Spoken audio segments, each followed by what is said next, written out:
Storytime about how my boyfriend's ex is threatening to have me raped. This girl is so crazy, I'm actually scared of her. My boyfriend and I started dating 3 months ago. Everything started when we made it official on Instagram. But here's the thing, my boyfriend never told me that he had a crazy ass ex. He just told me that she was intense. But as soon as he posted about me on his Instagram, she followed me on 3 separate accounts and started stalking my Instagram. That very same day, I started getting these weird, ominous text messages. For 2 weeks straight, this girl pretended to be another guy. And this guy was basically saying that he knew where I lived, and that he knew what car I drove, where I worked, and that he wanted to see me in person so that he could profess his love to me. After about a week of getting those messages, I showed him to my boyfriend. And that's when this man tells me that he needs to confess something. That his ex-girlfriend before me is crazy and that she has been stalking him for 6 months. And that the person behind those messages was probably her. He told me to ignore the messages and that she would eventually stop. But then I started getting messages from another account, and these messages were way more aggressive. They sent me a picture of me walking my dog in the park, and that they wanted to kidnap me. Of course, I went to the police. Part 2 is up.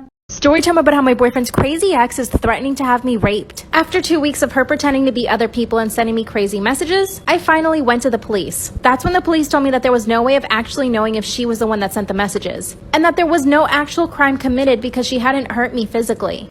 Okay. That's when I forced my boyfriend to tell me what had happened between them. So apparently my boyfriend and her had dated for 2 years on and off. She wanted to get married, and my boyfriend said yes eventually, but she took that as him saying yes, and she even started planning a wedding. When she started planning the wedding, my boyfriend told her that she was crazy. And yes, he used the word crazy. He broke up with her and abandoned her. So I see why she would be really upset, but why is she taking it out on me? That's when I told my boyfriend he needed to tell her to leave me alone. He called her right there in front of me, and she acted like she had done nothing. She completely denied that she was the one sending the messages. 20 minutes after they hung up, I got an email. And the email was filled with disturbing images of women being essayed. And at the bottom of the email it said, "This is gonna happen to you." I was terrified. Part 3 is up. Storytime about how my boyfriend's crazy ex is threatening to have me raped. That's when I saw the email that was filled with disturbing images of women being essayed. And at the bottom it said that it would happen to me. Of course I showed my boyfriend the email. Then he told me to put on my shoes because we were going to go to his ex's house. I was terrified. We get to his ex's house and knock on her door. She opens the door and instantly hugs us. Then she proceeds to act like a friend. He showed her the emails and all the messages and she flat out denied it. And get this. Then she says that someone is trying to set her up and that she's not crazy enough to do something like that. We finally left her house and for a few days I didn't get any messages until the messages started up, and even worse this time. It was from that same account before. The messages said that they would kidnap me and do stuff to me in their car, and that I would never know who it was because they'd be wearing a mask. For the next 5 days, the messages continued. It got to the point where I wasn't even leaving my house. My boyfriend and family had to accompany me everywhere. My boyfriend and family are both scared. I want to expose her so badly, but what if she does something to me? What if she hired some strange guy to follow me and kidnap me and do stuff to me? Or what if she does something to me herself? I'm terrified. What should I do? I just matched with my dead wife on Tinder. I had numbly swiped left so many times in a row I almost missed it. I wish I had. My wife Allison had been dead for 2 full years. Yet there she was, on Tinder, smiling at me, in a photo I had never seen, looking older than she did when she passed. All of the air went out of the room.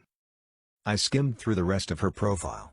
There was no writing, but 3 other pictures of my dead wife I had never seen before, including one with the Statue of Liberty behind her, even though I knew she had never been to New York City. At least to my knowledge, the profile had the right name. The right after for if my wife had just kept living after July 2020 but her location was 9 miles away. I swiped right and breathed. I swiped right and breathed for the first time in nearly 2 minutes. I struggled to sleep for the next 48 hours. Never getting a match.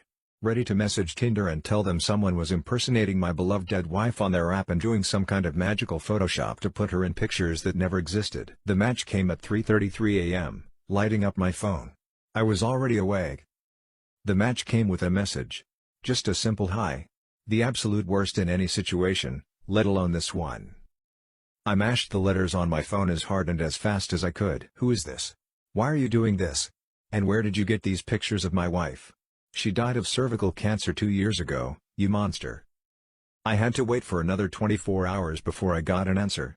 It came in the middle of the I hooked up with my stepbrother and now he's blackmailing me. What should I do? Disclaimers and all my Storytime was on Instagram. Yes, I admit it. I'm an absolutely vile human being for hooking up with my stepbrother. Okay, but he's really, really hot. We're both 18, but this all went down when we were 17. A little backstory. My parents got divorced 5 years ago and this affected me severely. I was so angry at them for separating us. I began to have a lot of anxiety about it. My dad was the one to move out of the house. So my mom and I tried to make the best of it. Not 2 months after their divorce was finalized, my mom met another guy, and he was the perfect man. He was really good looking and the CEO of a huge company. My mom's 45 and he's actually 10 years older than her. Being the angry teen that I was, I didn't want to accept it. She invited him over so that we could meet, but I was pretty much an asshole the entire time. To be honest, after the dinner, I actually ended up liking him. He was really funny, he made my mom laugh, and he understood my humor. All of this, of course, made my mom really happy. A few days later, this man calls me and tells me that he wants to propose to my mom. So he essentially wanted to get my permission first. So I said yes. That's when he moved in with his son. Part 2 is up.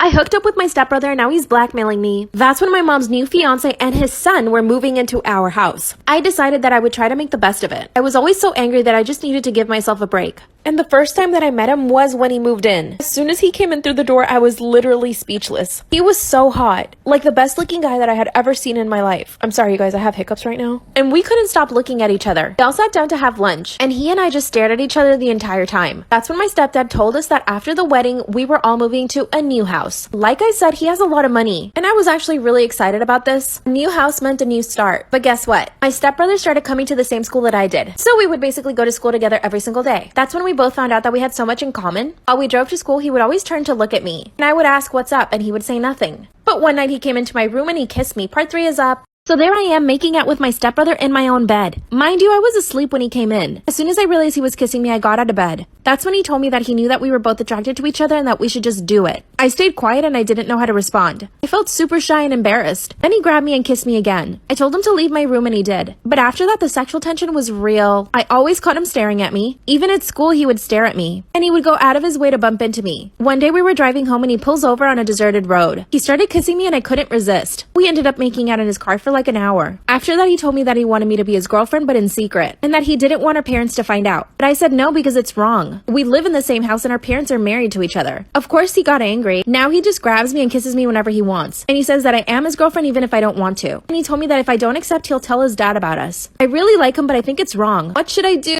Storytime about how my husband forced me to do the dirty with another man and filmed it. Disclaimer is not my storytime, I mean Instagram. I told my husband to get rid of the video, but he doesn't want to. And now he's asking me to do it again with somebody else. Here's a little backstory. My husband and I have been married for 4 years. He's in the military, so he spends a lot of the time away from me. Now, sometimes I think this is a blessing, but it's also a curse. When he's away from me, he's really sweet. He sends me written hand letters saying how much he loves me and how much he misses me. But in the same breath, he'll turn around and accuse me of sleeping with somebody else because I didn't answer the phone while I was at the supermarket. He gets jealous at least once a week, and we always end up having a huge fight over the phone. But when he is home, he's completely hypersexual. He wants to do it all the time. And if I don't want to do it, he gets upset. He once told me that he should just have a girlfriend so that when I don't want to do it with him, he can have somebody else to do it with. And I know that you guys are going to say this is all toxic behavior, but I don't really try to correct his behavior. Because he's in the army, he thinks everything he does is right. And it's just easier for me to go along with it. Is that bad? Part 2 is up. Part 2 of how my husband forced me into doing the dirty with another man while he filmed it. Disclaimers in my story time instead of me on Instagram. Like I said, my husband is in the army. When he goes away, he gets really jealous, but when he's with me, he always wants to do it. And he gets really mad if I don't want to. The last time that he went away, he started talking to me about his new fantasy. And guess what it was? He wants to see me do it with another man in front of him. But of course, I said no. I told him there was no way I wanted to do that, especially in front of him, knowing how jealous he is. Then he explained to me that because it's his fantasy, he would not get jealous, and that I should consider myself lucky. That's when he started sending me pictures of guys in the army, and he basically told me to take my pick, meaning that I could choose whatever guy I wanted to. But obviously I kept saying no. I now recognize that what he was doing was completely wrong though, because he started coercing me. He started saying things like, if you love me, you'll do it, and that most women would do anything for their husbands. And I almost forgot. He said I should feel lucky that he's still attracted to me. Yeah. He would call me every single night and we would fight about it. He would tell me to do it and I would just keep saying no. That's when he started saying that I didn't love him. Part 3 is up. Part 3 of how my husband forced me into doing it with another man while he filmed it. Disclaimers not my story time is on me on Instagram. I finally gave in and said yes to doing it with another guy. I had literal knots in my stomach knowing that I was going to have to do it. But I justified it because a lot of women do things that they normally wouldn't do for their husbands. So why shouldn't I? My husband finally came home from the army. 2 days later, he scheduled the meeting with the other guy. The guy that I chose from the pictures was actually really handsome. So the doing it part wasn't that hard. It was having my husband in the same room watching that was really hard. Then I noticed that my husband took out a camera. He was full on filming. I told him to turn that off and he said no. So after the guy left, I told my husband to delete the video. But he says he wants to keep it for when he goes away to the army. Everyone has their kinks, but this made me really uncomfortable. I actually feel like I can't trust that he won't show it to anybody. Imagine if he shows it to his army buddies. Now he's asking me to do it with another guy. What the heck should I do? Part 2 of how my husband forced me into doing the dirty with another man while he filmed it. Disclaimer, this is not my story time instead of me on Instagram. And now that I'm asking him to delete it, he says he won't. Like I said in part 1, he's in the army. So when he's home, he's super hypersexual. Always wants to have sex, and if I don't want to, he gets really mad. The last time he went away, he started writing to me about his new fantasy. And guess what his fantasy was? He wants to watch me do it with another man. But as soon as he told me, I said absolutely not. First off, I don't want to do it with any other guy. Secondly, I don't want to do it in front of my husband. Remember how I said he gets jealous and we always fight about it? He said that this way I could do it with any guy that I want and he wouldn't get jealous. I kept saying no for a full 2 days. That's when he started calling me every single night, telling me that if I loved him, I should just do it, and that so many other women would do anything to please their husbands. He even said that I should consider myself lucky that he would be willing to let me do it with somebody else. That's when he started sending me pictures of other men in the army, and he basically said, take your pick. But I kept saying no. Then he spent the next 2 weeks trying to convince me to do it. He wore me down so much that eventually I said yes. Part 3 is